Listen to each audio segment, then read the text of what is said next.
السلام عليكم ورحمة الله وبركاته. الحمد لله نحمده ونستعينه ونستغفره ونؤمن به ونتوكل عليه ونعوذ بالله من شرور أنفسنا ومن سيئات أعمالنا. من يهد الله فلا مضل له ومن يضلله فلا هادي له، ونشهد أن لا إله إلا الله وحده لا شريك له، ونشهد أن سيدنا وحبيبنا ومولانا محمدا عبده ورسوله الذي أرسله بالحق بشيرا ونذيرا وداعيا إلى الله بإذنه وسراجا منيرا. أما بعد، فقد قال الله تعالى في كلامه المجيد وفي فرقانه الحميد: أعوذ بالله من الشيطان الرجيم. بسم الله الرحمن الرحيم. وإذا سألك عبادي عني فإني قريب أجيب دعوة الداع إذا دعان فليستجيبوا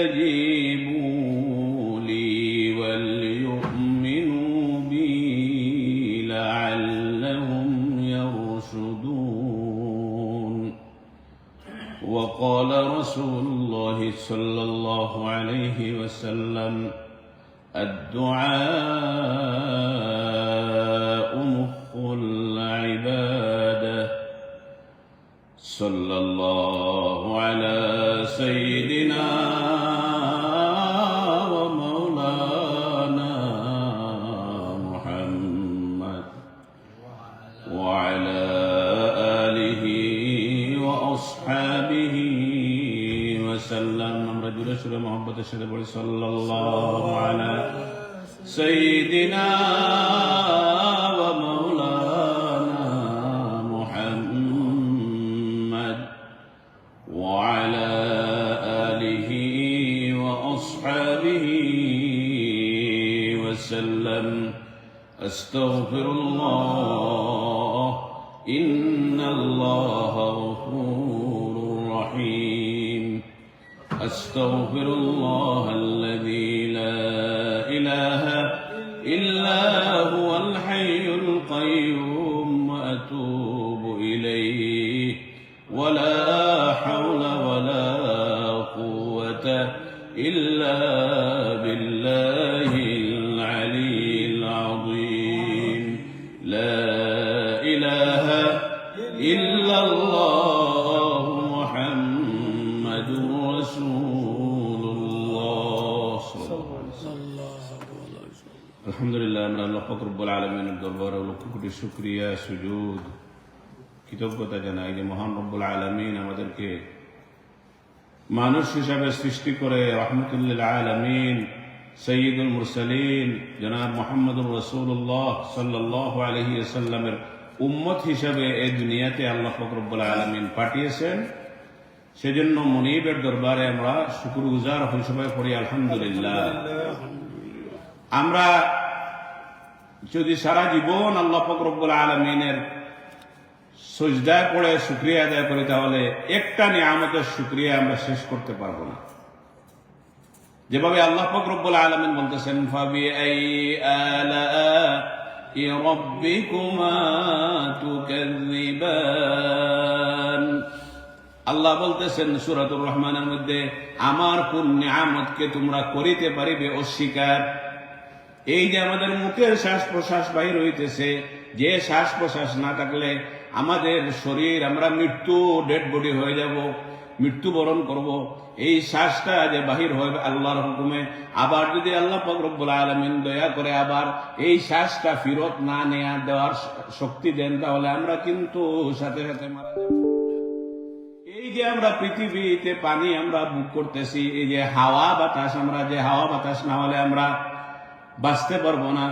যত নিয়ামত আল্লাহ পাক রব্বুল আলামিন, এই যে খাবারগুলো আমরা খাইতেছি, এই যে মাটি থেকে উৎপন্ন হয়, গাছ উঠে, শাকসবজি হয়, পানিতে মাছ হয়, সাগরে হয়, এগুলা যদি আল্লাহ পাক রব্বুল আলামিন আমাদেরকে বৃষ্টি দিয়ে, তার রহমত দিয়ে গাছে না দৌড়াইয়া দিতেন, তাহলে আমাদের পক্ষে কিয়ামত পর্যন্ত দৌড়ানো সম্ভব হইতো না। সম্ভব কেমনে হইতো না? যদি হইতো মানুষের পক্ষে, তাহলে এই যে আমাদের করা যায়, অনেক সময় মানুষের বন্যায় ফসল তলিয়ে নিয়ে যায়, মানুষ এগুলা রক্ষা করে ফেলত। আমরা গাছ লাগাইতে পারি, আমরা চারা লাগাইতে পারি, কিন্তু এটাকে ফল দেওয়ার মালিক হচ্ছেন আল্লাহ পাক রব্বুল আলামিন। যদি আল্লাহ পাক রব্বুল আলামিন এই বীজকে, এই যে আমরা রোপণ করলাম চারাকে, যদি আল্লাহ পাক রব্বুল আলামিন হুকুম না করেন, তাহলে চারা কাজ করবে না, আপনি যতই চেষ্টা করুন। আজ পর্যন্ত বিজ্ঞান অনেক কিছু আবিষ্কার করছে, কিন্তু মানুষকে আজ পর্যন্ত সৃষ্টি করতে পারে নাই। এই আল্লাহ পাক রব্বুল আলামিন যে আমাদেরকে মানুষের ঘরে জন্ম দিলেন, আমরা কোনো দরখাস্ত করে মুসলমানের ঘরে, মানুষের ঘরে আমরা তৈরি হয়ে আসি নাই, জন্ম নেই নাই। আল্লাহ চাইলে আমাদেরকে গরুর ঘরে জন্ম দিতে পারতেন, আল্লাহ চাইলে আমাদেরকে একটা কুকুর বানাইতে পারতেন, আল্লাহ পাক রব্বুল আলামিন চাইলে আমাদেরকে বিড়াল বানাইতে পারতেন। কিন্তু এই আল্লাহ পাক রব্বুল আলামিন আমাদেরকে কুকুর, বিড়াল, জীবজন্তু না বানিয়ে সৃষ্টির সেরা আশরাফুল মাখলুকাত মানুষ হিসাবে সৃষ্টি করেছেন। কিন্তু এই মানুষ হিসাবে আমরা তখনই আমরা পুরো পরিপূর্ণ মানুষ হইতে পারবো, যখন আমরা আল্লাহ পাক রব্বুল আলামিনকে পুরাপুরি চিনে তার ইবাদত বন্দেগী করে আমরা জান্নাতে যাওয়ার মতো পুঁজি আমরা সংগ্রহ করতে পারবো, তখন আমরা পুরাপুরি মানুষ হইতে পারবো। না হলে আপনি দেখতে আপনাকে আমাকে মানুষের মতো মনে হলো, আমরা কিন্তু যদি আল্লাহকে না চিনি, রসুলকে না চিনি, তাহলে কুকুর বিড়াল আমাদের চেয়েও ভালো।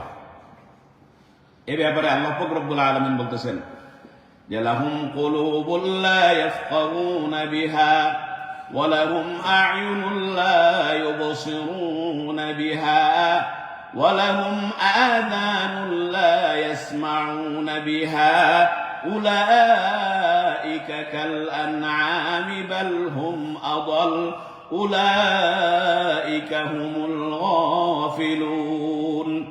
যে তোমাদের আশেপাশে কিছু মানুষ তোমরা দেখতে পাবে, যাদের চক্ষু রয়েছে কিন্তু তারা দেখতে পারে না, যাদের কান রয়েছে কিন্তু তারা শুনতে পারে না, যাদের দিল রয়েছে কিন্তু তারা বুঝতে পারে না। উলাইকা কাল আন'আম, তারা চতুষ্পদ জীব জানোয়ারের মতো। বাল হুম আদাল, কোন কোন ক্ষেত্রে তারা তার চেয়েও আরো নগণ্য, আরো জঘন্য। এরা কারা? যারা চুপ থাকতে দেখতে পারে না, অর্থাৎ সব কিছু দুনিয়ার দেখতে পারে, কিন্তু আল্লাহ যে একজন আছেন, আল্লাহ যে হক, তাকে মরতে হবে, আল্লাহর ইবাদত বন্দেগী করতে হবে, নবীরা সত্য বলে গেছেন, জান্নাতের পথ তারা দেখে না। কান আছে কিন্তু সব কিছু শুনতে পারে, কনসার্ট, গান বাজনা, হারাম সব কিছু শুনতে পারে, কিন্তু আল্লাহর কথা, কোরআনের কথা শুনতে গেলে আসে না। বিশেষ করে জুমার দিন দেখবেন, জনাব রাসূল করিম সাল্লাল্লাহু আলাইহি ওয়াসাল্লাম জুমার দিনকে সাপ্তাহিক ঈদের দিন হিসাবে আল্লাহ নবী বলে গেছেন। এই দিন আমরা মুসলমান হিসাবে আমাদের প্রস্তুতি নেওয়া দরকার ছিল। বিশেষ করে আগামী জুমা যে আমরা পাবো, এর কোনো ঠিক ঠিকানা নাই, কোনো গ্যারান্টি নাই। আপনার আমার জীবনের শেষ জুমা এটা হইতে পারে। এই যে ঢাকাতে যে ছোট্ট ছোট্ট বাচ্চারা মারা গেল, হঠাৎ করে প্লেন ঢুকে গেল, ওরা কি জানতো এক সেকেন্ড আগে যে হঠাৎ করে বিল্ডিং এর ভিতরে প্লেন ঢুকে যাবে এবং এক নিমিষে সবাই জ্বলে বস্যভূত হয়ে ছাই হয়ে যাবে? তো আপনি আমি যে এখানে বসে আছি, হঠাৎ করে যে 7 দশে পড়ে আমরা মারা যাবো না, কি গ্যারান্টি আছে? আমার উদ্দেশ্য হচ্ছে যে আমাদেরকে নামাজ, আমাদের সম্পূর্ণ ইবাদত যেটা করব, যদি আমার জীবনের শেষ ইবাদত মনে করি তাহলে এটাতে আমার দিল লাগবে এবং আন্তরিকতার সাথে আমি করতে পারবো। এই যে জুমার দিন আমাদের মুরব্বী যারা ছিল আগে, তারা আগের থেকে এখনকার মতো এত কাপড় চোপড়ও ছিল না, তারা একটা দুইটা কাপড় পরতেন, ওইগুলাকে সুন্দর করে বাজ করে তারপর নামাজে যাওয়ার জন্য প্রস্তুতি, তারপরে জুমার দিন আগের থেকে মসজিদে যাবেন, একটা উৎসব যে আসলে যে ঈদের দিন জুমার দিন এটা বোঝা যেত। কিন্তু এখন যে অবস্থা, আমরা এমন মাপের ইমানদার হইছি যে জুমার নামাজে আমরা আসবো কখন জানেন? যখন খুতবা শুরু হয়ে যাবে তখন ধাক্কা ধাক্কি করে মানুষকে ডিঙ্গাইয়া সবার পিছনে আসবে, আবার চাইবে সবার আগে চলে যেতে। সালাম ফিরাইছে কিনা লাফ মাইরা চলে যাবে, প্রয়োজনে আপনাকে লাফতি মাইরা। তো এদেরকে আল্লাহ রাসূল সাল্লাল্লাহু আলাইহি ওয়াসাল্লাম কি বলছেন যে এইরকম যদি কোনো বেয়াদব হয় আপনি তাকে টান দিয়ে বসিয়ে দেবেন। যে আসবে পিছনে আবার সবার আগে চলে যাবে লাফাইয়া লাফাইয়া, এটা কত বড় বেয়াদবি। তো এইরকম বেয়াদবের নামাজের জন্য আল্লাহ কি টেকা পড়ছে? এদের ব্যাপারে আল্লাহ বলতেছেন আরাআইতাল্লাযী ইউকাযযিবু বিদ্দীন ফাওয়াইলুল লিল মুসাল্লিন আল্লাযীনা হুম আন সালাতিহিম সাহুন আল্লাযীনা হুম ইউরাউন। যে ফাওয়াইলুল লিল মুসাল্লিন, কিছু কিছু মানুষ নামাজি হয়ে জাহান্নামে যাবে। নামাজিরা কোন নামাজিরা জাহান্নামে যাবে? আল্লাযীনা হুম আন সালাতিহিম সাহুন, তারা পরিপূর্ণভাবে তারা নামাজের সঠিকভাবে আদায় করে না। এই যে শেষে আসলো ধাক্কাইয়া লাথিয়ে মানুষকে সামনে গেল। আল্লাযীনা হুম ইউরাউন, শুধু এটা না, যখন একা নামাজ পড়ে তখন 1 মিনিটে 4 রাকাত করে পড়ে ফেলে। আর যখন বেয়াই আসে অথবা নতুন কোনো আত্মীয়তা করতে যাবে তখন নতুন বেয়াইয়ের সামনে যেমনে রাকাত বান্ধে আর সজ্জাতে গেলে উঠে না, রুকুতে গেলে উঠে না। বেয়াই বলে সুবহানাল্লাহ, যে আত্মীয়তা হোক না হোক বেয়াই কিন্তু একটা পাইছি, এত পরেজগার। তা আসলে কি সে আল্লাহকে খুশি করার জন্য নামাজ পড়তেছে না বেয়াইকে দেখানোর জন্য? কারণ তার উদ্দেশ্য হচ্ছে আমার এই হাসলত দেখে যদি ওর মেয়েটা আমাকে দিয়ে দে তাহলে তো আমার ঘটনা ঘটে গেছে। তো এইরকম নামাজি যারা, অর্থাৎ আল্লাহকে রাজি খুশি করা ছাড়া দুনিয়ার কোনো উদ্দেশ্য নিয়ে যদি কোনো ইবাদত বন্দেগী করা হয় তাহলে এইগুলার প্রতিদান কিন্তু কাল কিয়ামতের ময়দানে কিচ্ছু পাবে না। জনাব রাসূল করিম সাল্লাল্লাহু আলাইহি ওয়াসাল্লাম বলতেছেন, কাল কিয়ামতের ময়দানে কিছু মানুষ পাহাড় পরিমাণ নেকি নিয়ে আল্লাহর সামনে হাজির হবে এবং আল্লাহকে বলবে, ইয়া আল্লাহ, আমরা সারা জীবন এই পরিমাণ নেকি করছি, আমাদের এই নেকির প্রতিদান দিন। তার আল্লাহ পাক রব্বুল আলামিন বলবেন, তোমার নেকি, এই নেকিগুলার তো কোনো ভ্যালু আজকে কিচ্ছু নাই। তোরা বলবে, কেন এত কষ্ট করে করলাম? তো আল্লাহ পাক রব্বুল আলামিন বলবেন, তুমি এত টাকা দিছো মানুষ তোমাকে দাতা বলার জন্য, তুমি মসজিদে দিছো, মাদ্রাসায় দিছো, শর্ত করে দিছো আমার মায়ের নামে লিখে দিতে হবে, আমার বাপের নামে এতিমখানা দিতে হবে, আমার নামে রাস্তা দিতে হবে, যদি দেন তাহলে আমি এত লক্ষ টাকা দেবো। তাহলে ওইটা তো মানুষ দেখছেই যে দাতা অমুক, দাতা অমুক। এটা তো দুনিয়াতে তুমি বাবা পেয়ে গেছো, আমি আল্লাহকে রাজি খুশি করার জন্য করো নাই, এই জন্য আজকে এইগুলার কোনো সওয়াব নাই। বলবে, আমি এই যে নামাজ পড়ছিলাম বেয়াই সাথে লম্বা নামাজ, ওইটা কি হইলো? বলে, ওইটা তো তুমি বেয়াইকে দেখানোর জন্য করছো, ওইটাও জিরো, কিচ্ছু নাই। তো এরকম অনেক নেকি নিয়ে যাবেন, কিন্তু আল্লাহর কাছে এগুলা গ্রহণযোগ্য হবে না। এই জন্য জনাব রাসূল করিম সাল্লাল্লাহু আলাইহি ওয়াসাল্লাম তার খুবই মায়ার একজন সাহাবী ছিলেন, তার নাম ছিল হযরত মুআয ইবনে জাবাল রাদিয়াল্লাহু আনহু।